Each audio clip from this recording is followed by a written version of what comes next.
प्लासी की लड़ाई में जितने लोग मैदान में लड़ रहे थे उससे ज्यादा लोग मैदान के बाहर खड़े होकर तमाशा देख रहे थे, लड़ाई का परिणाम सुनने की प्रतीक्षा कर रहे थे। देश के भाग्य का निर्णय होने जा रहा था, मगर उस निर्णय में सारा देश शामिल नहीं था। विदेश मंत्री के नाते मैं अफगानिस्तान गया था। आपको सुनकर ताज्जुब होगा, अफगानिस्तान के अपने मेजबानों से मैंने कहा मैं गजनी जाना चाहता हूं, गजनी। पहले वो मेरी बात उनकी समझ में नहीं आई। कहने लगे गजनी तो कोई टूरिस्ट स्पॉट नहीं है, गजनी में कोई 5 स्टार होटल नहीं है, गजनी में आप जाकर क्या करेंगे, गजनी में आप जाकर क्या देखेंगे। मैं उन्हें पूरी बात नहीं बता सकता। मेरे हृदय में कहीं गजनी कांटे की तरह से चुभ रहा है। जब से मैंने गजनी से आए एक लुटेरे की कथा पढ़ी है और किशोरावस्था में पढ़ी है, मैं देखना चाहता था वो गजनी कैसा है। आपको सुनकर ताज्जुब होगा, महमूद गजनी का अफगानिस्तान के इतिहास में कोई स्थान नहीं है।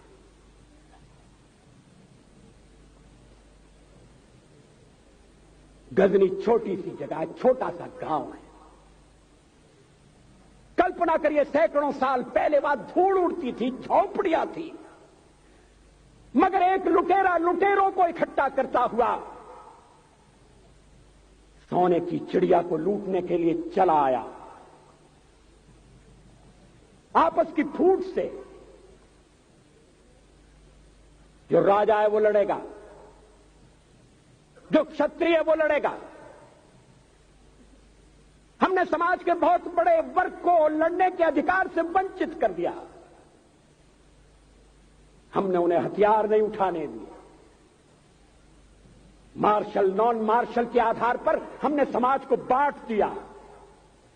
वो लुटेरा सोमनाथ के मंदिर तक चला गया। पुजारी देखते रहे। मंदिर की पूजा भक्तों को करना पड़ती है। मंदिर तो एक प्रेरणा का केंद्र है। मैं देशपांडे जी की तरह से नास्तिक नहीं हूं, मगर उनकी नास्तिकता में भी जो आस्तिकता है मैं उसका आदर करता हूं, उसका सम्मान करता हूं। वो जिस आत्मविश्वास से नास्तिक होने की बात कहते हैं, तो मैं उनसे कहना चाहता हूं वो सचमुच में नास्तिक नहीं है। जिसकी आस्तिकता है, जिसका विश्वास है, वो नास्तिक कैसे हो सकता है। विश्वास किसमें है ये बड़ी बात नहीं है, विश्वास है या नहीं। हमने समाज के बहुत से बड़े वर्ग को विश्वासहीन बना दिया।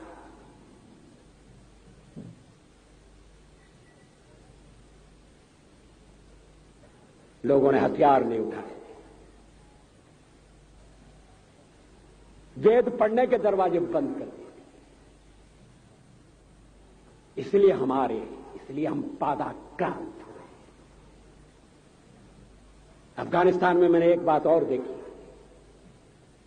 मुझे जिस होटल में ठहराया गया उसका नाम था कनिष्क। अफगानिस्तान एक मुस्लिम देश है।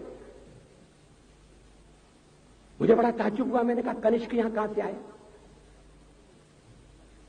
तो मेरे साथ अफगानिस्तान के विदेश मंत्री थे। मैंने कहा कनिष्क आपका कौन लगता है, कनिष्क से आपका क्या संबंध है। कहने लगे कनिष्क हमारा पूर्वज है, कनिष्क हमारा पुरखा है। He was one of our forefathers. मैंने कहा तब तो हमारे आपके पुरखे एक हैं। अफगानिस्तान के लोगों ने उपासना पद्धति बदली है, संस्कृति नहीं बदली। आज के भारत के परिवेश में यह सुनने के बाद थोड़ा विचित्र लगता है। हमारे यहां तो धर्मांतरण के साथ राष्ट्रांतरण होता है, ऐसा दृश्य दिखाई देता है। पड़ोसी देशों में ऐसा नहीं हुआ। अभी राम जन्मभूमि का मामला चल रहा है। एक विदेशी आए, कहने लगे ये राम जन्मभूमि का क्या झगड़ा है। हमने कहा इस पर विवाद हो रहा है कि श्री राम कहां पैदा हुए थे, और जहां पैदा हुए थे वो स्थान उनके मंदिर के लिए प्रयुक्त किया जाए या न किया जाए। वो इंडोनेशिया से आए थे, वो मुसलमान है।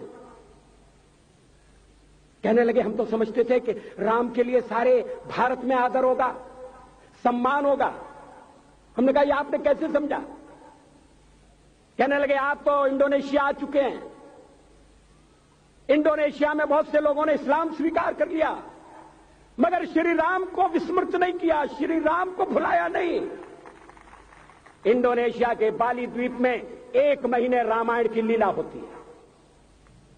मैं उस समारोह में जा चुका हूं। उस समय भी विदेश मंत्री मेरे पास बैठे थे। मैंने कहा ये रामायण ये क्या हो रहा है। मैंने कहा एक्सीलेंसी ये मंच पर क्या हो रहा है। कहने लगे एक्सीलेंसी आपको पता होना चाहिए। हमने कहा मुझे तो पता है मगर मैं जानना चाहता हूं।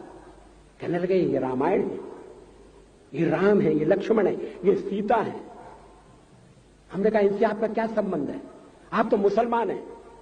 कहने लगे हमारा संबंध बहुत पुराना है, हमारा तब का संबंध है जब हम मुसलमान नहीं हुए थे।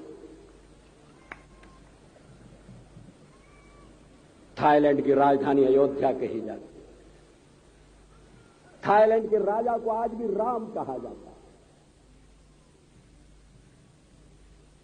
सावरकर जी ने हिंदू राष्ट्र की बात की, हिम्मत के साथ।